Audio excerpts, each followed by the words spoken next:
Welcome back. 7xyourbusiness.com. Resources take the complex and make it more simple. Resources to help us be generalists, not specialists. Generalists across all aspects of our business, from the sales, the marketing, the admin, HR, AI now, the delivery, the team, and the clients, customers. So we're going to look at marketing, 7x Your Marketing, and another wonderful picture of New Zealand sitting here in the background. Passionate about the ocean, so you can see a theme. There's quite a few with the ocean in it. Quite a few. I just noticed a little, you may not have seen it, a little whiteboard in the middle of that hill, so I must say something saying don't climb past here or something. Okay, I'm shoot that. So yeah, 7xyourbusiness.com. Membership with lots of free resources and some offers of around different ways that we believe we can add value to you. If you do want to chat with any of our 7x coaches, jump online. There's a chance to have a coffee with a coach, either face to face or over the internet if you're a bit further away than Kiwiland. And yeah, we're passionate about business owners being generalists, being better at everything we do. So really 7x marketing is all about better in marketing. And really the first takeaway I would love to plant the seed on is, number one, we need a profit goal. We need to be shareholder focused. And to do that, we need to be the best at everything we do. And to be the best, we need to get better at all aspects of business.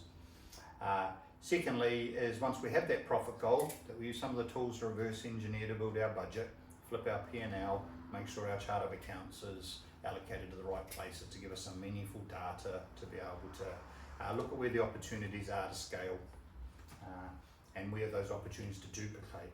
So scale and duplicate, two different things. You'll see tools around that as well. And then to make sure that in the marketing side of it, that we have the profit goal, we have the budget, we have a streetwise business plan, not for funding, business plan to drive the strategic thinking around the 4 R's: results, retention, recruitment, roles and responsibilities. Yes, I know that's 5. I just put it in 4 for some reason.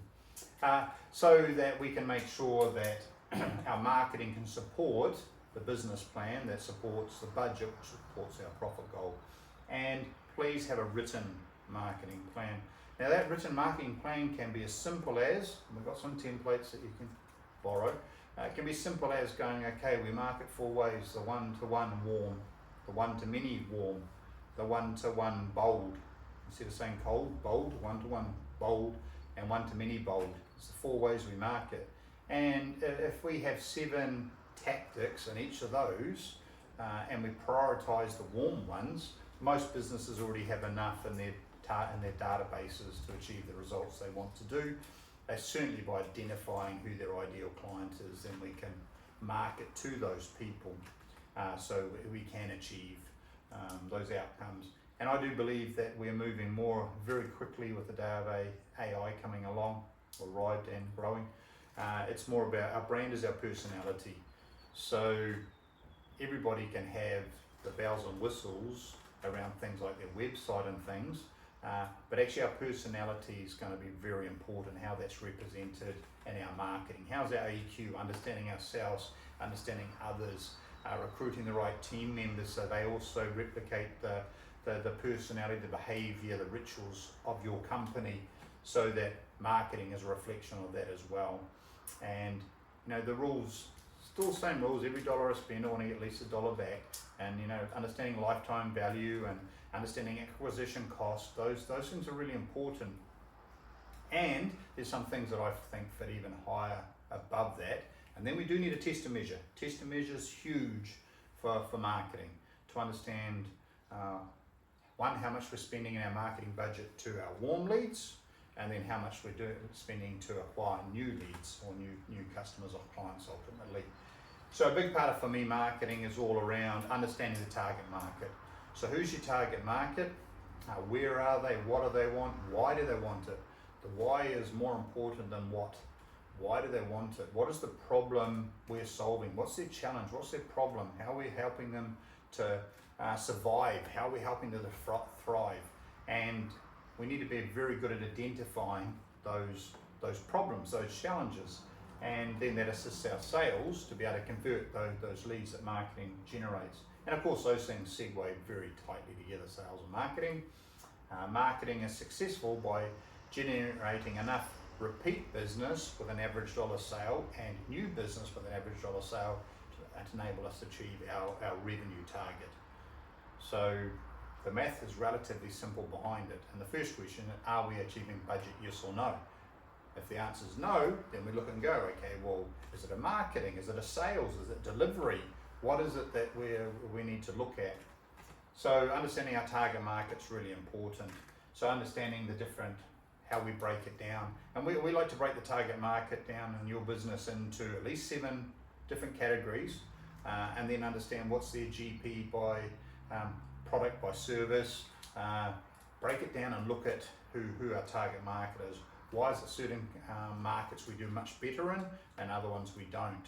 And quite often, how I feel about something may not be reflected in the numbers. There might be clients we absolutely love, but it turns out they're taking so much time up with the team that actually they're not the ideal. They're still an awesome client, but they're not the ideal. So, and rules around marketing, you know, that I won't be a bank. I'm not going to value a new customer more than an existing. I value an existing customer, just like I value a team member more than a new team member. It's part of our culture. Depends on your business, of course. If it's a business that's purely about generating new business all the time, most of us, it's about repeat business, most about lifetime value. So, 7X marketing. I believe that, and acknowledging source, these ideas come from legends that I've seen, read, worked with for the last 25 plus years. And flipping marketing on its head, a little like we talk about entrepreneurial accounting, it's the same with this. We want to be looking at marketing and go, okay, when we look at the target market, we want to make sure we're really good at identifying their pain. So we're all about pain relief. You know, we're basically, we sell drugs. Whatever the pain is, we'll provide the solution to that, and for that we're adding massive value, and they're happy to pay us. We're not competing on price because we're adding massive value. So then we can put our prices up 10% and make a lot more money. We can look at how we add value as opposed to discounting. All those things come available to us by identifying people's pain. So really at the end of the day, we're looking for the pain, we're looking for the challenge. That's what we're looking for, understanding that. And then we want to be able to show the solution, and then ultimately the client or customer, what result are they going to get from it? So if we can identify the pain and the challenge, we can share the solution and then show the result the client will get from that, help them survive or thrive, then marketing's doing a fantastic job. Because within different sectors, the pain and challenge is different. Some sectors it's all about money, others it's nothing about money, very little about money. So it's understanding those things. So in marketing, I believe it's really important to have a very basic written plan to go, what are we doing by identifying our top customers, by the ones we enjoy dealing with the most, the ones that pay us the most, the ones that have the best GP by dollar and percentage, and then looking going, well, hey, how do we continue to wow those people? And if we rank our customers in A for awesome, B for basic, C can't deal with, and D did, we want to make sure that we're taking the can't deal with, the C's, see if we can turn them into B's. If not, get rid of them. And what's that? I'm trying to think of the trout company. It's the salmon company. It's the ones they throw back, make their salmon so good. However, I go on a tangent. So then we want to take our basics and turn them into awesome. And above the A's, the awesome, are the raving fans. So the ones that are out there telling everybody about us. Our raving fans and going, well, what is our process for them? Do we wow them once every 3 months? For this big client, do we turn up with the coffee cart, with the ice cream cart, the roast truck, whatever it may be? Do we just drop in with some morning tea, afternoon tea? What do we do to really wow our key our raving fans, our wow customers. And then marketing's role is go, well, how do we turn the A's, the awesomes, into wows? How do we help them? How do we support them? How do we get to understand their pain and challenge better to move them into the wow, the raving fan category? And part of our strategy. And then go, what are the tactics we're doing? And making sure there's a process for that. Quite often marketing gets attention when there's a need. As a specialist, marketing only gets attention normally when there's a need. When the demand goes down, it's like, oh, we better spend some marketing. And then finance goes, we've got no money, so we're not going to spend it. So that generally, they don't spend the money. Well, generalist goes, we need to be always in expansion. We always need to be growing. Always need to be looking at how we're communicating with our target markets. Once again, that can be as simple as a newsletter, a case study, something educational that goes out to the database every month, something of interest to that target market. Ideally, something that helps with solving pain and challenges of that target market. And consistency. There's lots of studies that show with the psychology of selling that people would much rather buy off somebody they know than buy off somebody they don't know, even if there's a potential that they are better. So being familiar is really important. And of course, in that communication, we're making sure that we're showing empathy and authority, two totally different things, and really important we show both. And this should be reflected in all our marketing material. What are our headlines? What's our sub-headlinings? What's the subject matter? How easy are we making it for people to do business with us? And a great place to, as I look at it, is have a look at your website. If your website's all about you, it's going, And there is a purpose to have a great website for our team, to edify our team. And from a marketing point of view, we want a website that's all about the target market. Landing pages that are specific to those target markets. And we might have 20 different landing pages for those 20 different target markets that we can direct people straight to the landing page that identifies their pain and challenges, the solution we can provide, and the result they'll get from doing that. So, and an easy way to do it is print off your website pages, pick 2 different colors, and highlight how much is about you, how much is about pain, how much is about solution, and how much is about results. And quite often go, oh, actually, there's a lot. If purple was our colour for us, holy moly, there's a lot of purple. A lot of purple. And back in the day, even before my time, National Geographic. If you ever get a chance in an op shop or somewhere and you find some old National Geographic magazines from 60 years ago, 50 years ago, open them up and look at the ads. The ads had beautiful headline, lots of pictures, and a little bit of detail down the bottom about the business that was providing solutions. Today, most ads are tombstone ads. There's the name of the business at the top, what we do, and a contact detail, and it's all about us. So it's, here lies such and such, born on this date, dead on this date. It's a tombstone ad.